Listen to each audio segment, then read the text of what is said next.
I came to the United States in 2006. I came with my husband. He was a student. He attended Ohio State University. He came here with the F1 visa, and I came as independent, F2 visa. F2 visa wasn't a great one. It means that I'm not allowed to work, and going to school needed a lot of money. When I came from Yemen, I was ambitious. I will go to school here, I will get as much knowledge as I can, then I'll take everything back with me back home to Yemen.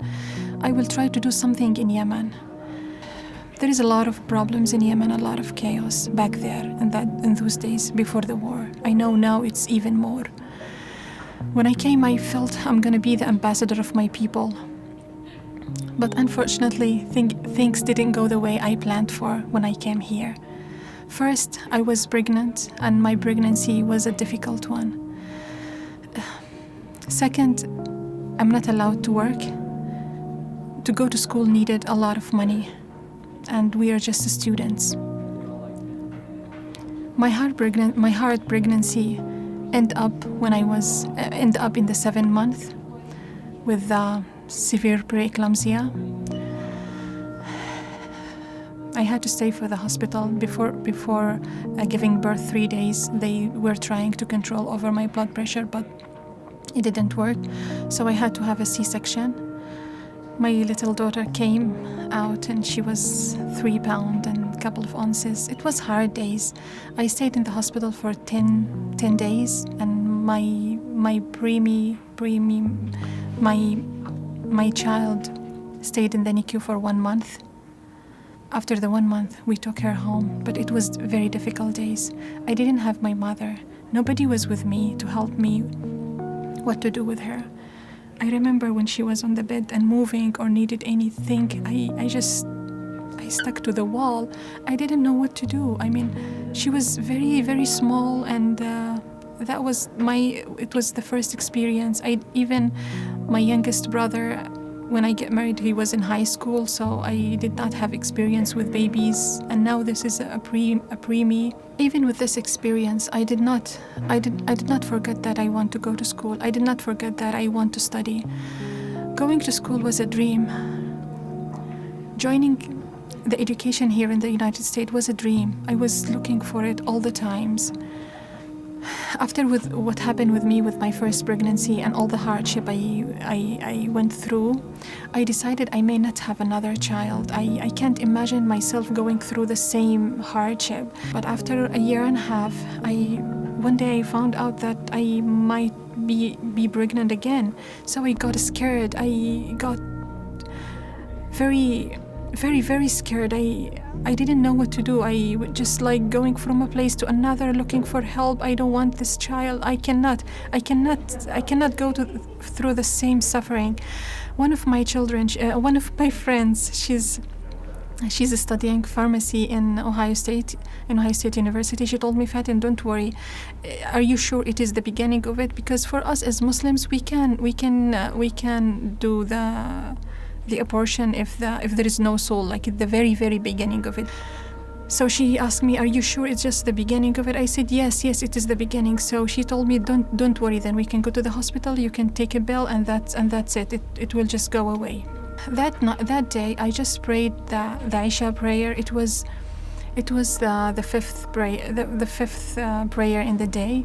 When I pray, I just make a very deep prayer from inside me. I called him, the Almighty. Is it good what I'm gonna do and get rid of this baby? I don't know what was that good or not. I didn't even tell my husband because I was like behaving like a crazy. I don't know what to do. I just don't want to go through the same experience. After that day, after that prayer, I just feel like, don't get rid of this child. This is going to be a very good child. This is going to be maybe the best. So keep it. After I finished with that prayer, everything changed, and I accepted that child, and I just something, I don't know how to explain it, but it is something happened that, I want to keep it. So I kept my child, and the pregnancy, it went fine. he didn't want to come out. So the doctor said, maybe you need to have a C-section.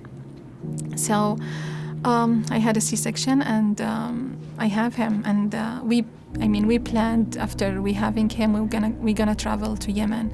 So when he was 10 days, his father did a great job, finish all the paper regarding him. So we go to Yemen for a visit, and we stay in Yemen for 30 or 40 days.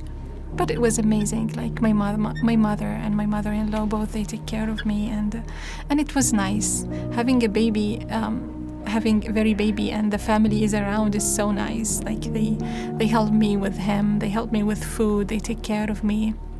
So it was a nice experience. I was so happy with my child, and I was so happy that I had him and I keep him. And I was happy with my daughter too. My daughter was also growing up, and she was so happy to have a family. Here in the States, we were alone.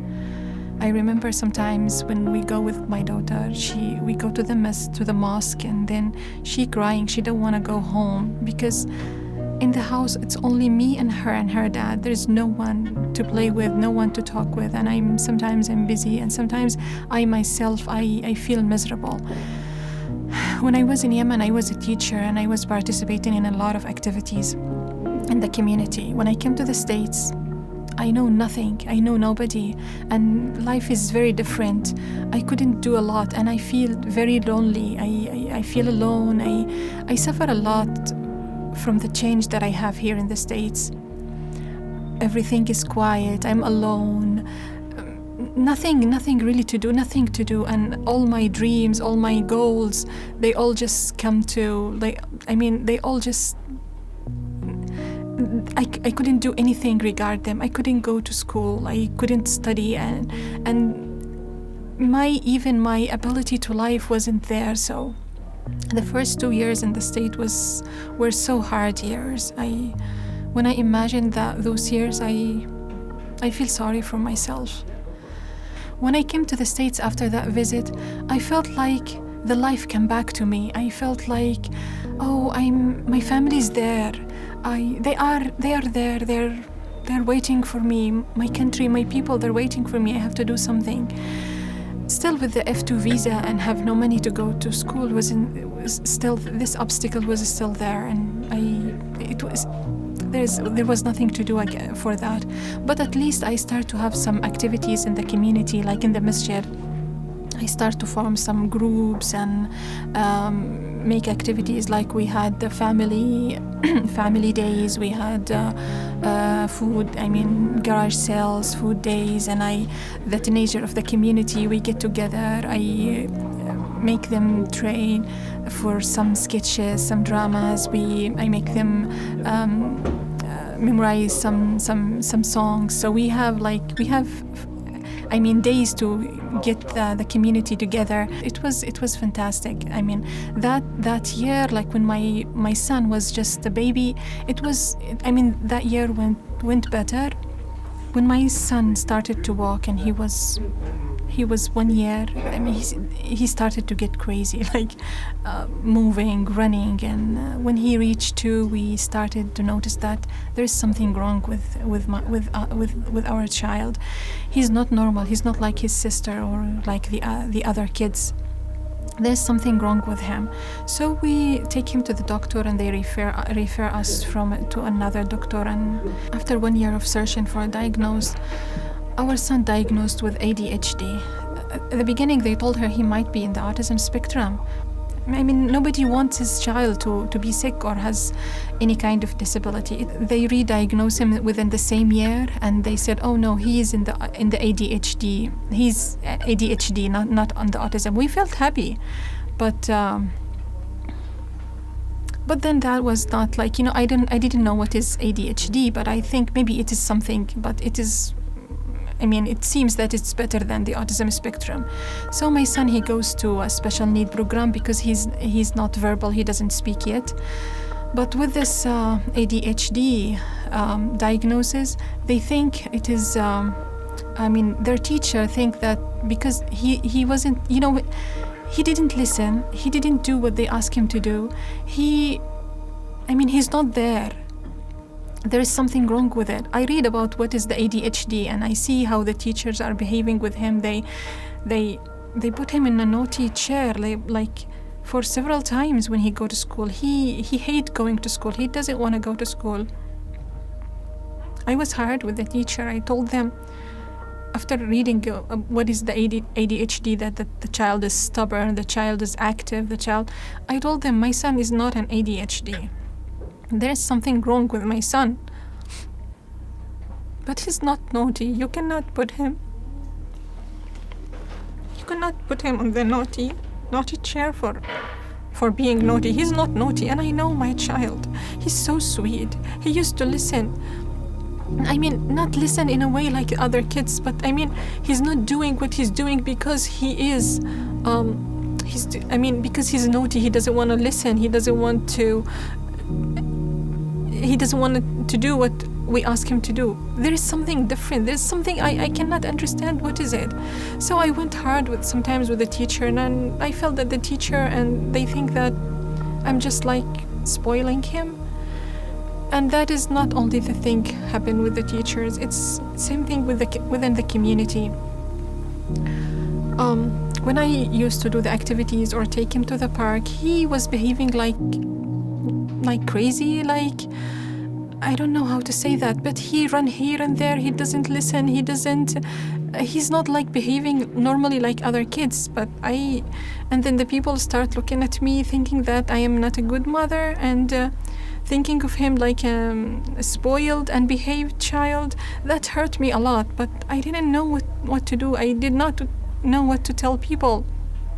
It is so hard when people look at your son and think that he's just bad, and you are a bad mother that is not being able to make your child behave or raise him in a good way. I remember one day I was having an activity, and it was mothers and daughters sleepover. That day I bring my son with me, and he was behaving crazy. He was running here and there and knocking things and jumping. And one of the ladies, he said, "Look at this child, he's out of it." And that was the last activity I had or I prepared for. Those days were so hard and so sad for me and for my son. We struggled, we suffered from the people around, we suffered from being in a school that doesn't know what's wrong with him. That year finished. And then we moved here to Oregon. Here my son attended a preschool only for kids in the ADHD ADHD classes, and his teachers noticed that he's not behaving like the ADHD children in the class. They told me that maybe that is not right. But what can I do? And even when I tell people around me, like, maybe there is something wrong. I'm sure my son is not in the ADHD diagnosis. There is something different, something wrong, something other than that. Nobody believed me, so they moved him to a mainstream kindergarten in a school here. And in the school he behaved very bad. Not because he is bad, because he can't. I remember when I go to the class one day, one of the children told me, "Is Muhammad your son?" I said, "Yes." She said, "He is a bad boy. He doesn't listen to the teacher. He doesn't do what he has to do." It hurt me a lot.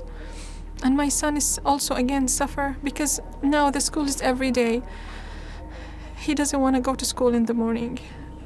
When he comes back from school, he comes angry. Same as in Columbus now. He comes angry. He doesn't want to go. He doesn't want to go inside the house. He's very angry with me too. But then in Beaver Acres School, there were a very good team. They helped me. They work hard with me, with Muhammad, and watching him and re-diagnose him for the autism, educational autism, something like that. And then they told me go to the hospital again and try to get another diagnosis to him. And I go to the hospital and I search for another diagnosis, and it took 1 year to get him re-diagnosed. But in the hospital, they re-diagnosed him and they moved him to the special need program for kids in the autism spectrum. And a complete change happened in my son. He started to like school. I start not to be worried about his school anymore. He likes to go to school. He comes happy from school. He started to read and he thrived in school. After being naughty child, after suffering in the mainstream classes, now he was thriving in Mrs. Jensen class, and now with Mrs. Lowry, he loves his school. And last year, even they tested him for being a gifted student in math. Even with all that, I did not lose my dream. I keep sticking to my dream. I want to study, and I was thinking that one day I will go to school. I don't know how or when, but one day I just believe that one day I will go to school. When my son started to attend school in Columbus with his diagnosis, the first diagnosis, I just found 2 hours a day. I was free for 2 hours a day, and then I found Coursera. I took some classes with Coursera online. One class was civil rights movement, and that class was wonderful one. It showed me the struggle, the unification, everything about the Black community, how they get their rights, how they fight for their rights, and it was something amazing. After that class, I started to respect all the Black community, and I learned a lot from that class. I learned a lot, and I think maybe that's one of the things that I need to take back with me. We need everything we see. It's not good. Everything is not right in the community. We need to change it. We need to work and change it. When I came to Oregon, my husband, he got a job here. It was good, and it was time to go visit my family. It has been almost 5 years I didn't see my family, and I wanted to see my mother, my sister. So we planned to go for a visit to Yemen. My husband was thinking to go for a visit on the winter break, but I told him I want to stay more with my family. So I go back. I went back in the summer 2014. I spent all the summer there with my family in Yemen. It was so nice, and it was a wonderful trip. In 2014, in the winter break, my husband decided he maybe go for 2 weeks to visit his family. I wasn't comfortable about that, but he said it's only 2 weeks, and he went to Yemen for those 2 weeks. But those 2 weeks, they were not 2 weeks. They become 2 years. When he went to Yemen, the war started, and the American embassy evacuated the embassy and burning everything behind them, including the passport and the paperwork of my husband. It was, very, very miserable situation we went through. The whole country was shaking. There was no government anymore. There was no system anymore. I told him, what about going to Malaysia and apply from there? So he had to get a new passport and travel to Malaysia and apply it from there. But still, even that visa didn't come. For 2 years we were waiting and waiting. We didn't know what was wrong. We didn't know why he couldn't make it to here. Before he comes here to the state, the FBI, they need to have a clearance for him so he can enter the place.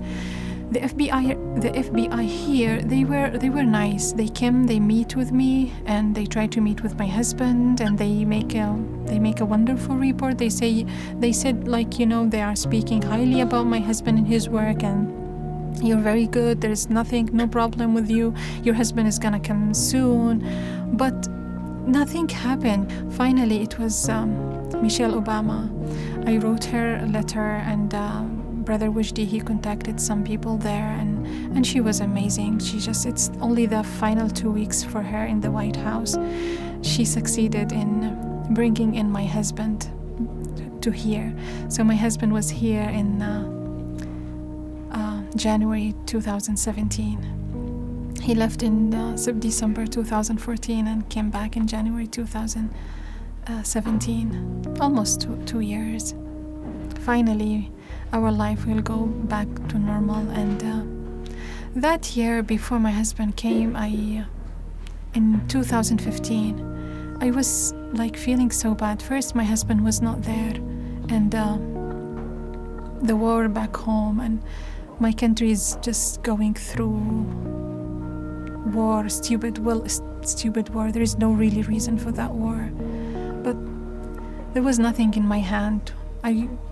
What can I do for my people? There should be something.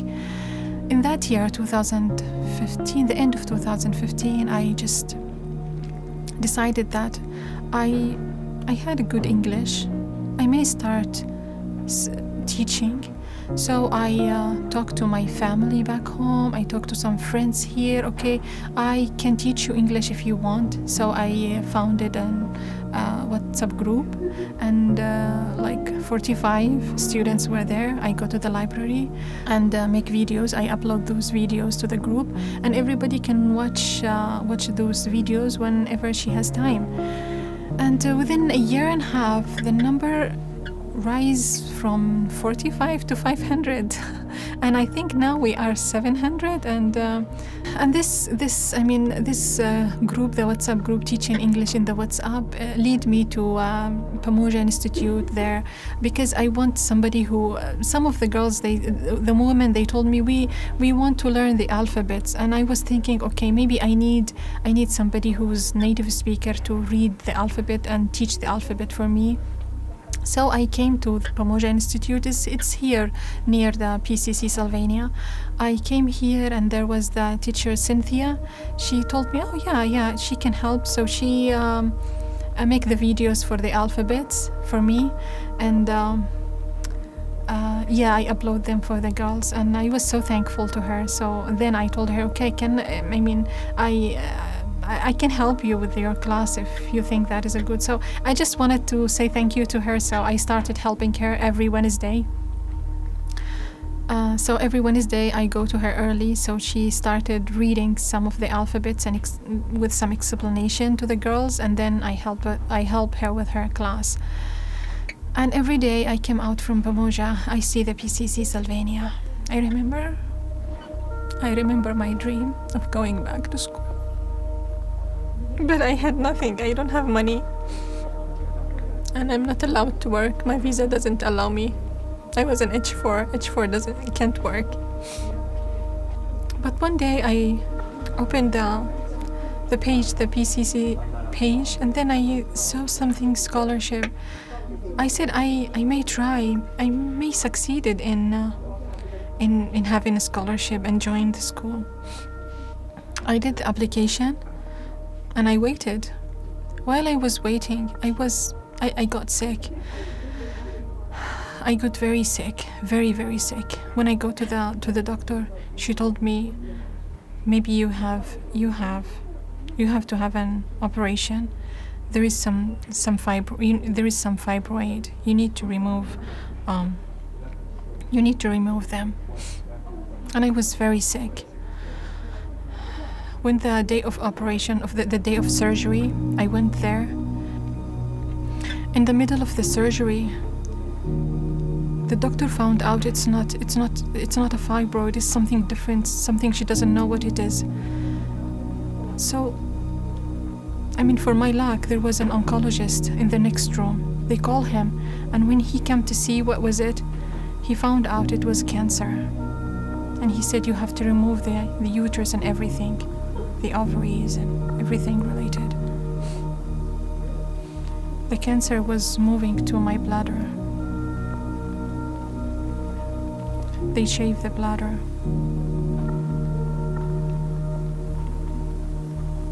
And from after that time, I go to MRI for every 6 months, because nobody knows what is it. I mean, it's a very rare. The cancer was very rare cancer. They don't know how it will behave. They don't know anything about it. It's very rare. So the only thing that they can cure it is just by going through MRI and see if it's there. I have to have another surgery. My surgery was June 2nd, and on June 6th, they supposed to let me know about the scholarship, whether I got it or not. I checked my email, but I did not see anything, so I said maybe it's not that time. After 3 weeks from the surgery, teacher Cynthia, she came, visited me, and she told me why. She was so curious about if I get the scholarship. She was one of my reference. She's so wonderful. She told me, no, it's not right that they didn't send you an email. Go ask them. They supposed to send you an email. When I go there, it was hard at that time to go to, I was still sick. But after 7 weeks, I go to the PCC. I went to the PCC, and I talk with Jennifer. She told me at the beginning, maybe it is not, like, I may not be able to take the scholarship. I didn't have a class here, and they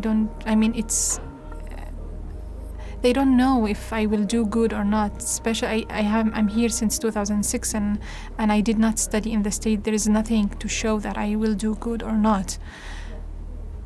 I cried. I told her, but I need it, and I need it. I really need it. So she managed to get me a small scholarship, just for some classes, and she said maybe that it will help me, and it will. Yeah, it will. I attended the first class on last fall, 2017, and when I'm walking in the college, I feel like I'm walking in heaven.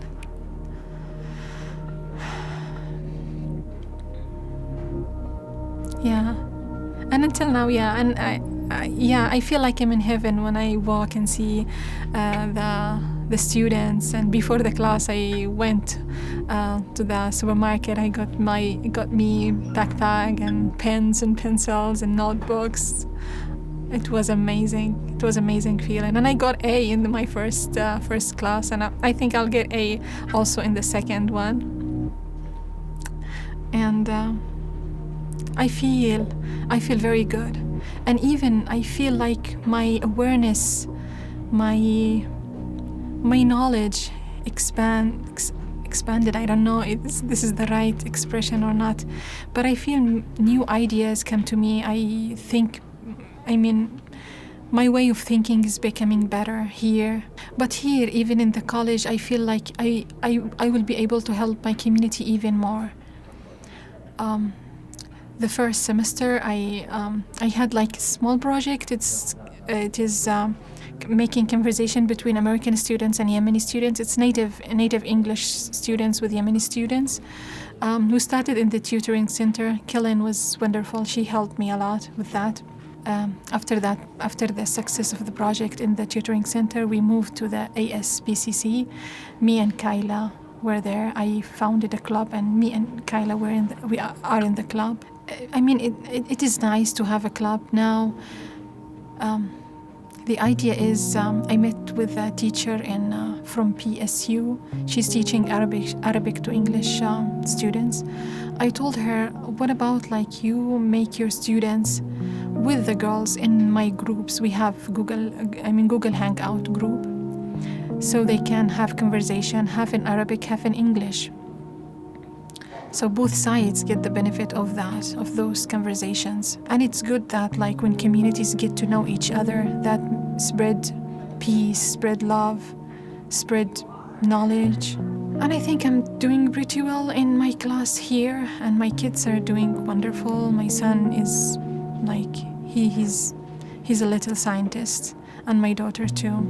She's wonderful. She got straight A's, and my son is also progressing. I think I'm doing good now, and I'm going to apply for other scholarship for next year, and maybe when I go to PSU too. Yeah. I just want to tell all the women who are like me, never lose your dream. Never think it is. I got through a lot, but during all that, I never lose my dream. I never stop dreaming that one day I will go to school. One day I will do something for my community. Yes, these projects I'm doing now for the community, they're not that big, but this is what's available for me now. I'm sure that in the future things will get better. I will find new ways, there will be more help, and these girls who are in the groups now educating and helping, many of them, they want to do something for the community too. So I think in the future we can get together, me and others, all those who want to do something, and we can do something. And even people back home, people here in the community here, we all can do things for our country and for here in the United States. Here I'm part of the Yemeni community, the Arab community, the Muslim community. My community here needs me as my community back there.